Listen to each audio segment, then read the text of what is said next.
اعوذ باللہ من الشیطان الرجیم، بسم اللہ الرحمن الرحیم۔ سامعین و ناظرین، السلام علیکم ورحمۃ اللہ وبرکاتہ۔ اردو گرامر کے ساتھ آپ کی خدمت میں حاضر ہوں۔ آپ سے گزارش ہے اس چینل کو سبسکرائب کریں اور آج کی ویڈیو کو آخر تک دیکھیے تاکہ آج کے عنوان کے حوالے سے سبھی باتیں آپ کی سمجھ میں اچھی طرح آ جائیں۔ اردو گرامر میں آج ہم نے جس عنوان کا انتخاب کیا ہے وہ ہے آپ بیتی، یعنی آپ بیتی لکھنا۔ ہم آپ بیتی کس طرح لکھیں گے آج کی ویڈیو میں آپ یہ سیکھیں گے۔ آئیے پہلے آپ بیتی کی تعریف جانتے ہیں۔ لفظ آپ بیتی اصل میں ایک مرکب لفظ ہے، یعنی دو لفظوں سے بنا ہے، آپ اور بیتی۔ آپ کے معنی ہے خود، بیتی یہ بیتنا سے ہے اور بیتنا کے معنی کیا ہے؟ گزر جانا۔ تو یہاں آپ کے معنی خود اور بیتی کے معنی ہے گزری ہوئی حالت، یعنی ان دونوں لفظوں کا مطلب یہ ہے کہ خود پر بیتنا یا خود پر گزرنا، یعنی اپنے آپ پر یا خود پر گزرے ہوئے حالات، خود قلم بند کرنا یا خود لکھنا یا تحریر کرنا۔ مطلب یہ ہے کہ اپنے آپ پر گزرے ہوئے حالات جب کوئی خود اپنے قلم سے لکھتا ہے تو اسے کہتے ہیں آپ بیتی۔ یعنی اصطلاح میں اس سے مراد کیا ہے؟ اپنی حالتی زندگی خود تحریر کرنا یا اپنی سرگزشت زندگی خود قلم بند کرنے کا نام آپ بیتی ہے۔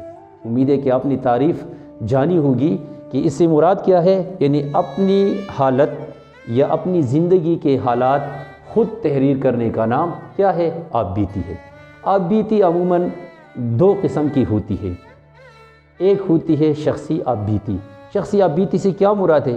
شخصی آپ بیتی عموماً ادیب، مشاہیر، یعنی ہمارے جو بڑے بزرگ وغیرہ ہوتے ہیں، وہ تاجدار یعنی بادشاہ وغیرہ اپنے حالات زندگی خود کیا کرتے ہیں؟ قلم بند کرتے ہیں۔ یعنی بہت سارے بڑے بڑے لوگ ایسے ہوتے ہیں جو اپنی زندگی کے حالات خود قلم بند کر کے ایک کتاب بناتے ہیں، تو اسی کتاب کو یا انہی حالات کو آپ بیتی کہتے ہیں، اور وہ شخصی آپ بیتی کی ایک صورت ہے کیونکہ وہ آدمی خود اپنی حالت لکھتا ہے۔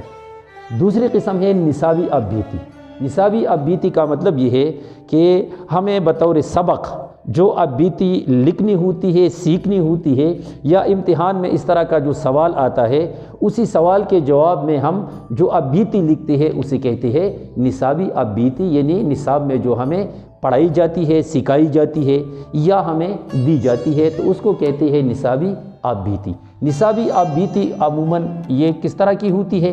نصابی آپ بیتی بالعموم نباتات یعنی پودوں وغیرہ، جمادات اور حیوانات سے تعلق رکھتی ہے۔ یعنی نصابی آپ بیتی میں ہمیں کسی چیز کے بارے میں کہا جاتا ہے کہ آپ ایک پھول کی آپ بیتی لکھیں، کتاب کی آپ بیتی لکھیں، ایک پھٹے ہوئے نوٹ کی، ایک گھوڑے کی وغیرہ وغیرہ، ان چیزوں کی آپ بیتی لکھنی ہوتی ہے تو ایسی آپ بیتی کو کہتے ہیں نصابی آپ بیتی۔ اب اس طرح کی آپ بیتی ہم لکھتے ہیں تو اس کے لیے کیا ضروری ہے؟ ایسی آپ بیتی عموماً جو لکھنے والا ہوتا ہے وہ اس چیز کا لبادہ اپنے اوپر اوڑھ لیتا ہے، یعنی وہ کیا کرتا ہے؟ اپنے آپ کو اسی سانچے میں ڈالتا ہے جس چیز کی وہ آپ بیتی لکھتا ہے، اور تخیل کے زور سے، اپنے خیال کے زور سے اسی سانچے میں اپنے آپ کو ڈھال کر ایسے دلچسپ انداز میں اس چیز کی حالت بیان کرتا ہے کہ جو پڑھنے والا ہوتا ہے، قاری ہوتا ہے، اسے یہ دھوکہ ہو جاتا ہے، اسے یہ محسوس نہیں ہوتا کہ یہ کسی انسان نے حالت لکھی ہے یا کسی حیوان نے یا کسی پھول کتاب وغیرہ نے لکھی ہے۔ تو اس طرح کی آپ بیتی جو ہے وہ ایسے انداز میں لکھی جاتی ہے۔ اب جو آپ بیتی ہوتی ہے اس کے لیے کون کون سی باتیں ضروری ہے یا کن باتوں کا خیال رکھنا چاہیے، تو ایسی چند باتیں یہاں پر میں نے لکھی ہوئی ہے۔ آپ ان کو غور سے دیکھیے، غور سے سنیے، اور انہی ہدایات کو مد نظر رکھ کر آپ جب آپ بیتی لکھیں گے تو امید یہ ہے کہ آپ اچھی آپ بیتی لکھنے میں کامیاب ہو سکتے ہیں۔ نصابی آپ بیتی لکھنے کے لیے یہ باتیں ضروری ہیں۔ نمبر 1، ایسی آپ بیتی کو عموماً صیغہ واحد میں لکھنا چاہیے، صیغہ واحد میں، لیکن صیغہ واحد وہ کیا؟ وہ متکلم ہو۔ صیغہ واحد متکلم سے مراد کیا ہے؟ یہاں میں نے چند مثالیں دی ہے کہ واحد متکلم سے مطلب یہ ہے کہ یعنی میں، مجھے، میرا جیسے الفاظ استعمال کرنا چاہیے، یعنی جیسے میں ایک پھول ہوں، میرا تعلق اس طرح ہے، میں پہلے اس طرح تھا، مجھے اس طرح کرنا ہے وغیرہ وغیرہ، تو یہ اب بیتی عموماً صیغہ واحد متکلم میں لکھنا چاہیے۔ واحد متکلم کیا ہے؟ میں، مجھے، میرا، میری وغیرہ، یعنی خود کو اسی سانچے میں ڈھل کر بات کرنا چاہیے۔ یعنی جس چیز کی ہم اب بیتی لکھتے ہیں تو ہم اپنے آپ سے وہی چیز بنا لیتے ہیں کہ میں وہی چیز ہوں، مثلا میں ایک پھول ہوں، یا میں ایک کتاب ہوں، یا میں ایک نوٹ ہوں وغیرہ۔ دوسری اہم بات یہ کہ یہ اب بیتی نہ بہت زیادہ طویل ہو کہ ایک داستان معلوم، کہ ایک بہت بڑی کہانی معلوم ہو جائے۔ طویل کا مطلب ہے کہ لمبی نہ ہو، اور نہ اتنی مختصر ہو کہ اس کا سارا مزہ، سارا لطف ہی خراب ہو جائے، باقی نہ رہے۔ لہٰذا اس کا انداز کیا ہو؟ فطری ہونا چاہیے، جیسے فطرتاً وہی بات خود کر رہی ہے، شگفتہ ہو، بہترین انداز میں، دلچسپ، اس میں دلچسپی بھی باقی رہی۔ یہ ہو گئی دو باتیں۔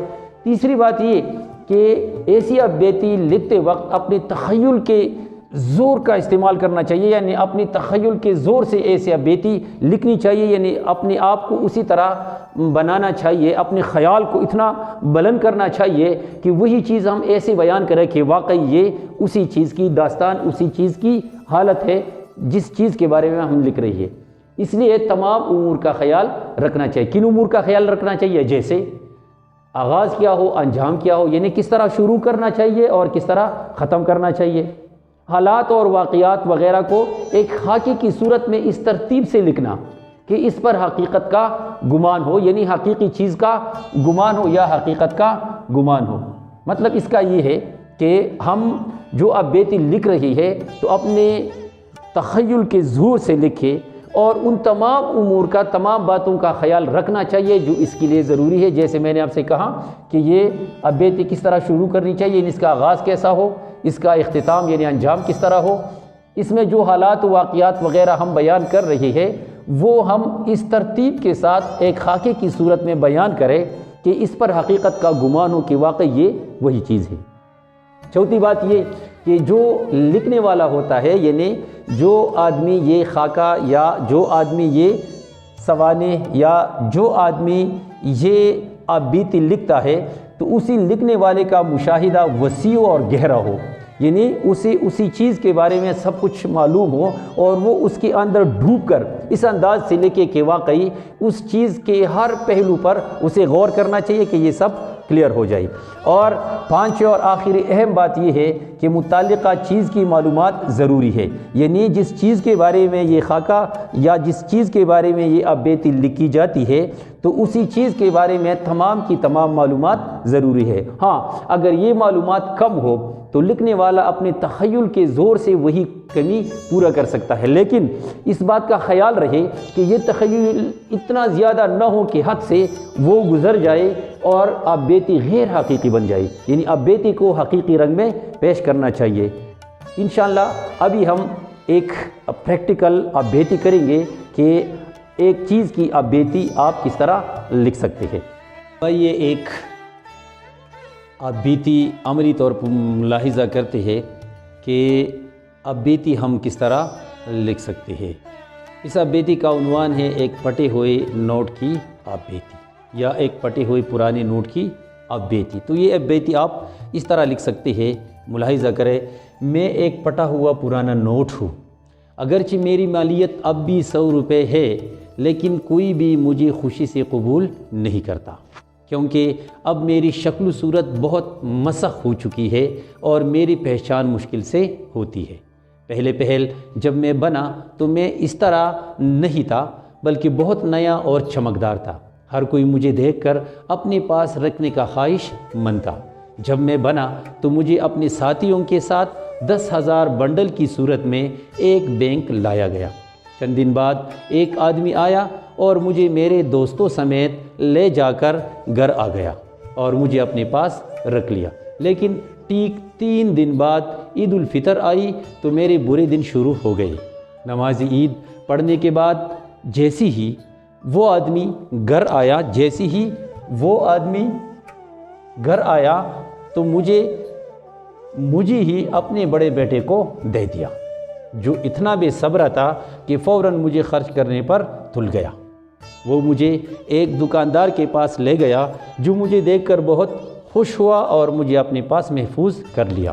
میں کچھ عرصہ دکاندار کے پاس بالکل محفوظ رہا، لیکن ساتھ دوسرے چھوٹے بڑے نوٹ بھی تھے، لیکن وہ سب کے سب پرانے تھے، اس لیے مجھے ان سے نفرت تھی اور اپنے آپ پر رشک آتا۔ اس دوران میں مجھے ایک پرانے تجربہ کار نوٹ نے یہ نصیحت کی کہ اے بیٹے، اتنا غرور نہ کرو، کیونکہ یہ سب کچھ فنا ہونے والا ہے۔ ایک دن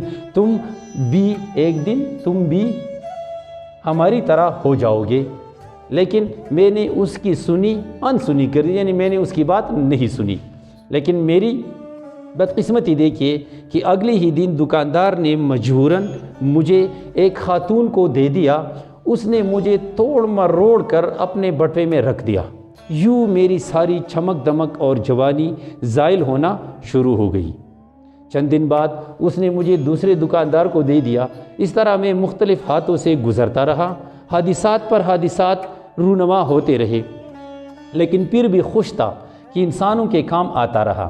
ایک دن میں ایک کنجوس آدمی کے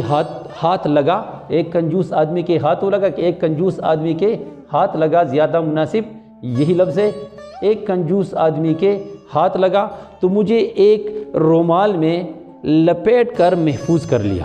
تو اس نے مجھے ایک رومال میں لپیٹ کر محفوظ کر لیا، لیکن اگلی دن میں رومال سمیت کہیں کھو گیا۔